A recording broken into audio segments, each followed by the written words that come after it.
নমস্কার, দেখছেন কলকাতা টিভি, সঙ্গে রয়েছে আমি স্বর্ণালী। শুরু করছি সংবাদ সারাদিন। সভামঞ্চ থেকে বাঁকুড়ার উন্দার বিজেপি বিধায়ক অমরনাথ শাখার বিস্ফোরক দাবি। 30 এপ্রিলের মধ্যে 59,000 লোকের চাকরি যাবে বলে দাবি করেছেন তিনি। লোকের চাকরি যাওয়া শুধুমাত্র সময়ের অপেক্ষা। প্রকাশ্য সভা থেকে আগাম জানিয়ে দিলেন উন্দার বিজেপি বিধায়ক অমরনাথ শাখা। একই সঙ্গে লোকসভার পর সব পঞ্চায়েত দখল করার হুঁশিয়ারিও দিয়েছেন তিনি। বিজেপি বিধায়কের বক্তব্যে তুমুল সমালোচনার ঝড়। বিধায়কের শিক্ষাগত যোগ্যতা নিয়ে প্রশ্ন তুলেছে তৃণমূল কংগ্রেস। নিজেরা জায়গা খুঁজুন, ভোটের পর কোথায় লুকোবেন? শুধু চাকরি খেতে জানে, চাকরি দিতে জানে না। প্রতিক্রিয়া তৃণমূল প্রার্থী সুজাতা মণ্ডলের। অমরনাথ শাখা তিনি প্রকাশ্য জনসভা থেকে ঠিক কি বলেছেন শোনাবো আপনাদের।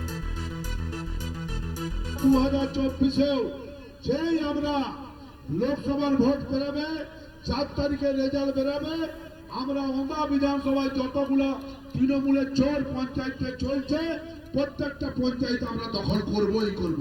কারো হিম্মত নাই যে আমাদেরকে আগুন। আবার এই দেখুন 30 তারিখ আসছে, আরো 59,000 লোকের চাকরি যাবে সময়ের অপেক্ষা। 2024-এও যেই আমরা লোকসভার ভোট বেরোবে, 4 তারিখে রেজাল্ট বেরোবে, আমরা ওন্দা বিধানসভায় যতগুলো তৃণমূলের চোর পঞ্চায়েতে চলছে প্রত্যেকটা পঞ্চায়েত আমরা দখল করবই করব। কারো হিম্মত নাই যে আমাদেরকে আগুন।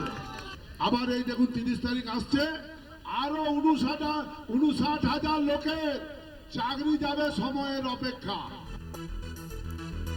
বিজেপি বিধায়ক অমরনাথ শাখার পাল্টা সুজাতা মণ্ডল কি বলেছেন শুনুন।